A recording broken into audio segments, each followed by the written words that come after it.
Anyway, this is the backfield, the one that gets shaded by the Douglas fir trees that I haven't logged out. I got more cover crop back in here. Same cover crop as up there. It was wet, and I just wanted to have something growing on it. These are my hopefully fall peas coming on. I like to get a fall pea crop happening. This is another row of peas coming on. Pretty good, and these ones are pretty well done. This one and the ones on the other side of my onions are picked. You know, they blow by really fast in the heat, so you get 1 or 2 picks out of that, and that's it. So these beans, these were the ones that were planted really early and got stunted. Most of these that were ripe have been picked, and then I had planted 2 other late rows because I was getting worried at how stunted everything was. So I'll have late beans coming again. Likewise here, I got, you can see the change in the rows. Those are a different variety and they're later too. So I'll have pretty good beans late, I think. And then I've got a few rows of basil. Well, what you're looking at here is the Genovese basil, and once they get like this, I really like to harvest them. So I'll be harvesting these guys. I'll be cutting them so that it's like pinching tops off, really.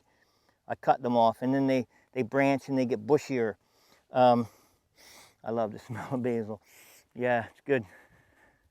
And the rest of this, just some more basil down there, and then there's another double row of mostly broccoli that I planted like less than a week ago. So I'm hoping for a fall crop there.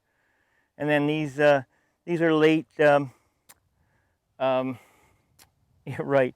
2 different kinds of beets.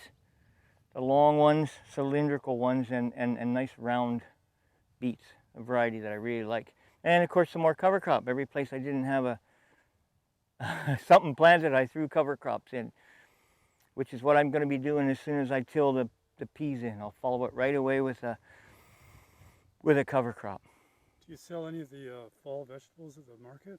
Oh yeah, like if is that part of your yeah, I like income? fall peas. I really like to have fall peas. There's usually not too many around, and I find that for me the broccolis grow better when they ripen late in the fall, like September sort of stuff. These guys are going to be pushing it. They might have to go into early October. We'll have to see how the weather is. So that's, you know, kind of what you wanted. You wanted a State of the Union as of August 3rd. This is sort of what's happening at this point. So it's not doing too bad. It's coming, you know, there's always good and bad. At least I'm not walking around in puddles like I was earlier a couple months ago.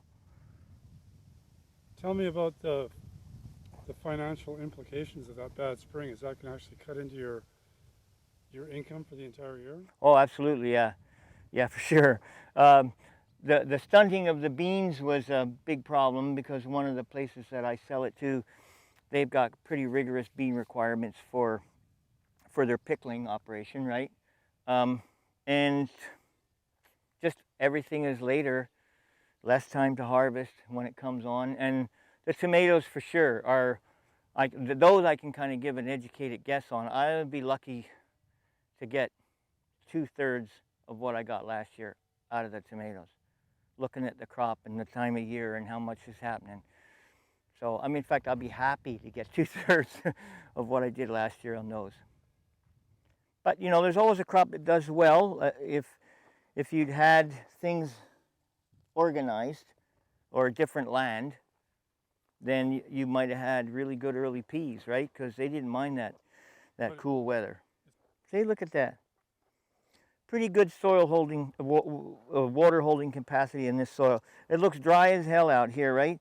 And all you have to do is go like that, and you got moisture. As dry as, you know, we haven't had rain for a month. So, like, that's pretty good. I did water here once this year, and I might water one more time. That'll probably wind up being it. So it's a double-edged sword, that wet. And when it's wet, it's too wet. And when it's dry, I'm happy to have soil like that that'll hold moisture.